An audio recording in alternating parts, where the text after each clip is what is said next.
নমস্কার, সোজা সাপটা সুব্রতয়ে আপনাদের স্বাগত। আরজি করের সেই ডাক্তারি পড়ুয়ার হত্যা তদন্ত কতদূর এগোলো? ইতিমধ্যে আমরা দেখেছি যে তথ্য প্রমাণ লোপাটে অভিজিৎ মণ্ডলকে গ্রেপ্তার করেছিল এবং সন্দীপ ঘোষকেও গ্রেপ্তার করেছিল, কিন্তু 90 দিনেও আদালতে সিবিআই চার্জশিট জমা করতে না পারায় অভিজিৎ মণ্ডল এবং সন্দীপ ঘোষের তথ্য প্রমাণ লোপাটে জামিন হয়ে যায়।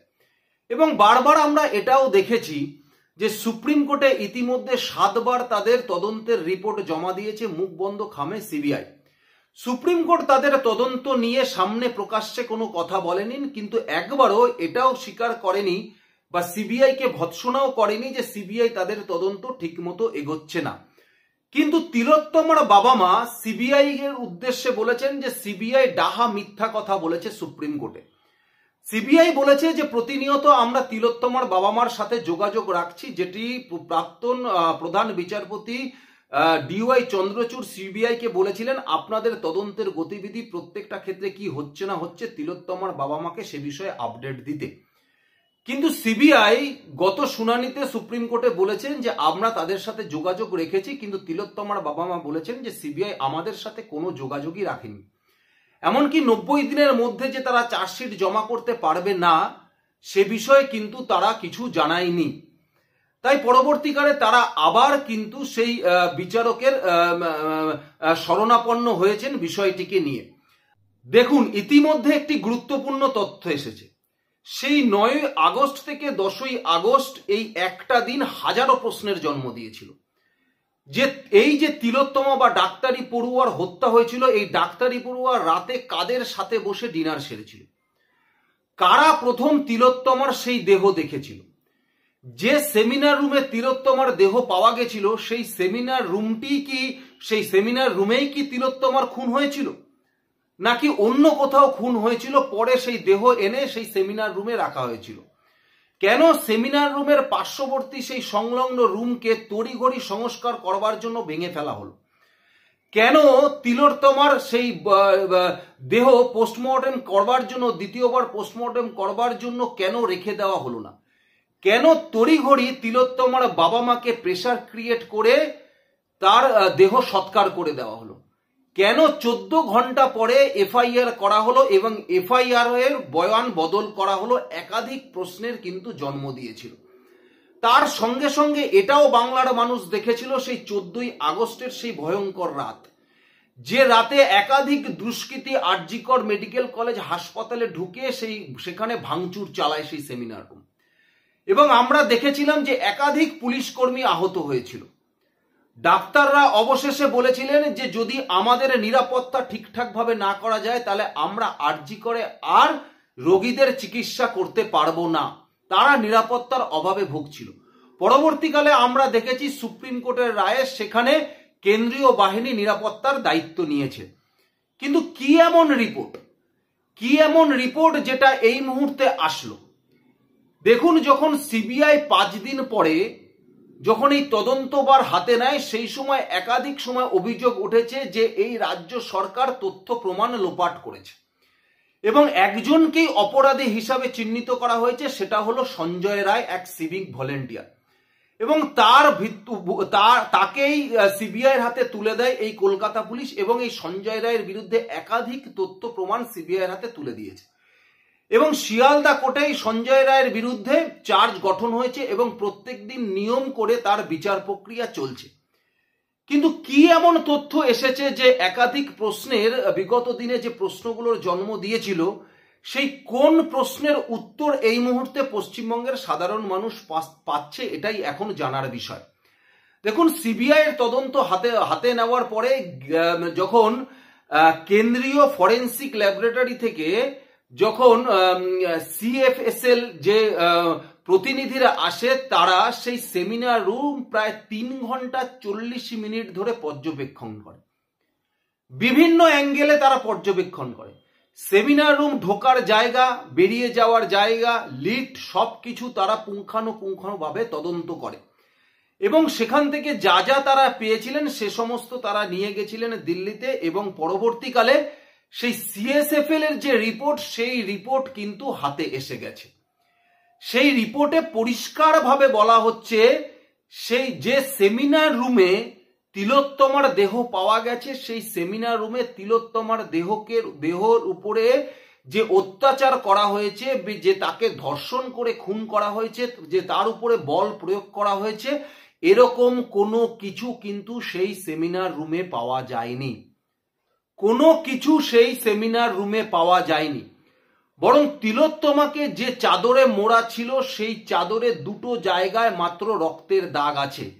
একটা হচ্ছে সেই যে চাদর দিয়ে তিলোত্তমাকে মোড়া ছিল সেই তিলোত্তমার মাথার পিছনের দিকটা, এবং কোমরের নিচের দিকে এই দুটো জায়গায় মাত্র রক্তের দাগ রয়েছে।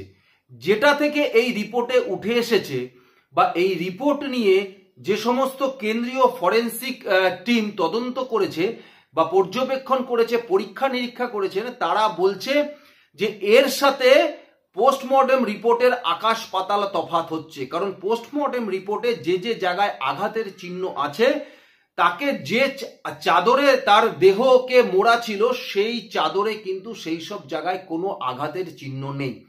বরং এই দুটো জায়গায়, এই মাথার পেছনে এবং কোমরের নিচের এই যে রক্তের যে চিহ্ন পাওয়া গেছে, এটা দেখে তারা নিশ্চিত হয়ে গেছে যে অন্য জায়গায় তিলোত্তমাকে হত্যা করে সেই চাদরে তিলোত্তমাকে জড়িয়ে নিয়ে সেই সেমিনার রুমে রেখে দেওয়া হয়েছিল। সুতরাং এই যে প্রশ্ন দানা বেঁধেছিল, বারবার এটা নিয়ে সংবাদ মাধ্যমে দেখা গেছিল যে সেমিনার রুমটাই কি আসল জায়গা যেখানে তিলোত্তমাকে ধর্ষণ করে মেরে ফেলা হয়েছিল, নাকি অন্য কোথাও তিলোত্তমাকে ধর্ষণ এবং খুন করে সেই সেমিনার রুমে এসে তার বডিটি রেখে দেওয়া হয়েছিল। সুতরাং সেই প্রশ্নের উত্তর কিন্তু আজকে আমরা সেই কেন্দ্রীয় ফরেন্সিক টিমের যে রিপোর্ট আছে, সেই ল্যাবরেটরির যে রিপোর্ট আছে, সেই রিপোর্ট থেকে কিন্তু এটা পরিষ্কার হয়ে গেছে। এবং সিবিআই এই আরজি করের একাধিক মানুষকে কিন্তু জিজ্ঞাসাবাদ করেছে।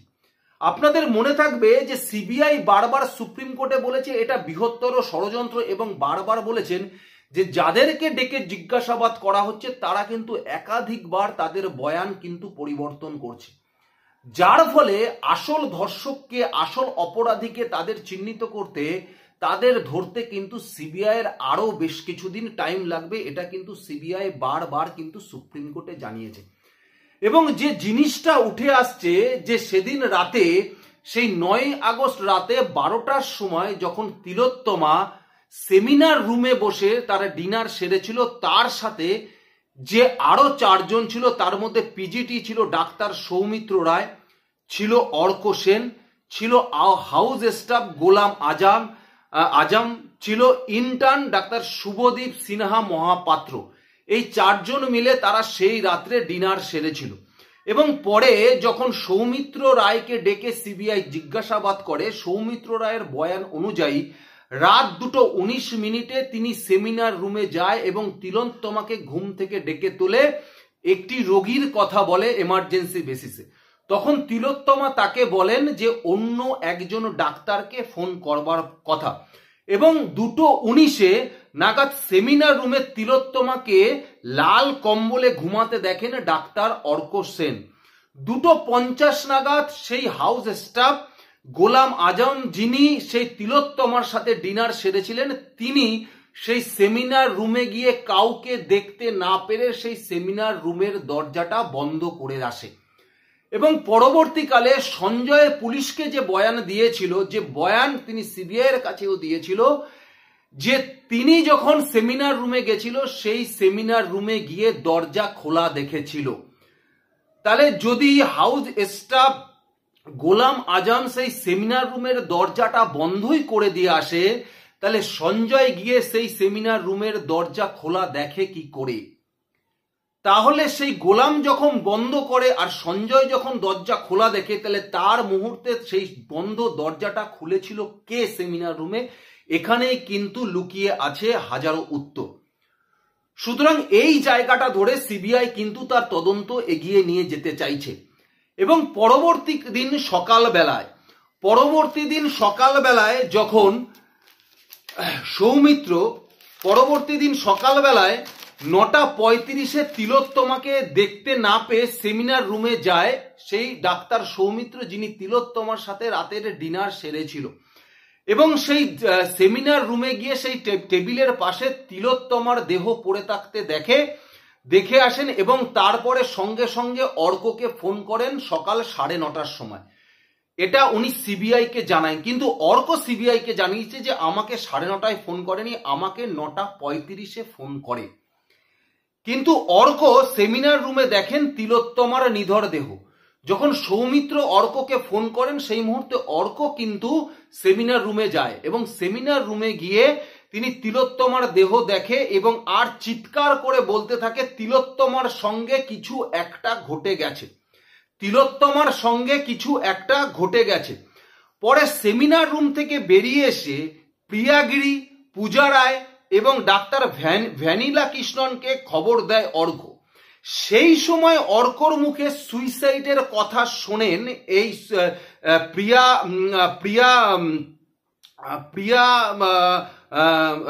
প্রিয়াগিরি, পূজা রায়, ভ্যানিলা কৃষ্ণন। সেই সময় অর্কর মুখে শোনেন যে তিলোত্তমা নাকি সুইসাইড করেছে, সেই সুইসাইডের কথা অর্কর মুখে শোনা যায়।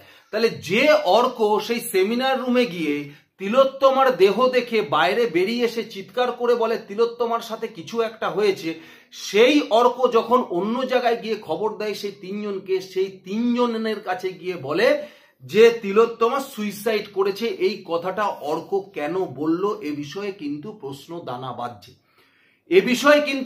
দানা বাঁধছে, এবং পরবর্তীকালে এই তিনজন গিয়ে সেই হাসপাতালের ইউনিট হেড ডাক্তার সুমিত রায় তপাদারকে বলে এবং সুমিত রায় তপাদার সেখানে ছুটে যায়, গিয়ে সেই তিলোত্তমার দেহটি কিন্তু ভালো করে দেখেন মোবাইলের টর্চ মেরে। এবং সব থেকে বড় কথা, সেই সময় অর্ক যে তিনজনের কাছে গিয়ে সেই খবর জানিয়েছিল সেই তিনজন সিবিআই এর কাছে গিয়ে বলেছেন যে আমাদের ইউনিট হেড সুমিত রায় তপাদার মোবাইলের টর্চ মেরে তিলোত্তমার চোখের দিকে তাকে চোখের মনির স্থিরতা দেখে বোঝা যায় যে সে মারা গেছে। কিন্তু অর্ক সিবিআই এর কাছে বলেছেন যে তিনি টর্চ দিয়ে দেখেননি, তিনি স্টেথো দিয়ে দেখেছেন। সুতরাং অর্কর বয়ানে এখানে একাধিক ক্ষেত্রে অসঙ্গতি দেখা দিচ্ছে। এবং সকালবেলায় এই সুমিত রায় তপাদারকে ফোন করে সন্দীপ রায় বলে যে দেহটা সেমিনার রুমে পড়ে আছে, সেটাকে তড়িঘড়ি মর্গে পাঠানোর ব্যবস্থা করা হোক। সুতরাং এই যে বয়ানের একাধিক অসঙ্গতি, কারণ দেখুন যাদের ডাকছে সিবিআই, যাদের ডাকছে তারা কিন্তু কেউ অশিক্ষিত না, তারা সবাই শিক্ষিত। সুতরাং তারা বারবার এই তদন্তকে অন্যদিকে পরিচালিত করবার জন্য বারবার তাদের বয়ানের কিন্তু পরিবর্তন ঘটাচ্ছে। সুতরাং এই সিবিআই এর কাছে এই তদন্তটাও কিন্তু জটিল থেকে জটিলতর হয়ে যাচ্ছে। আমরা একাধিকবার সিবিআই কে দোষ দিচ্ছি, সিবিআই তদন্ত কিভাবে করছে, কেন এখনো পর্যন্ত অপরাধীকে ধরতে পারলো না। কিন্তু আমাদের একটা জায়গায় ঠিক রাখতে হবে যে এই তদন্তটা যেহেতু কোর্টের নির্দেশে হচ্ছে এবং কোর্ট এটাকে পুরোপুরিভাবে মনিটরিং করছে, সুপ্রিম কোর্ট এখনো অবধি সিবিআই এর তদন্তের উপরে আস্থা রেখেছে, সিবিআই কে কোনোভাবে ভৎসনা করেনি। সুতরাং আমাদেরও সিবিআই তদন্তের উপরে আস্থা রাখতে হবে এবং আগামী দিনে আমাদের বিশ্বাস রাখতে হবে যে তিলোত্তমার অপরাধী, তিলোত্তমার যারা খুন করেছে, যারা ধর্ষণ করেছে তাদের ফাঁসি হবে, তারা এই জনসমক্ষে আসবে, তাদেরকে সিবিআই চিহ্নিত করবে। আমাদের কিন্তু ধৈর্য রাখতে হবে, ধৈর্য রাখা ছাড়া আর কোনো উপায় নেই। আপনারা কি মনে করেন? আপনাদের কি মনে হয় ধৈর্য রাখা উচিত কি উচিত না? আপনারা অবশ্যই আমাকে কমেন্টস বক্সে জানাতে ভুলবেন না। ধন্যবাদ, নমস্কার।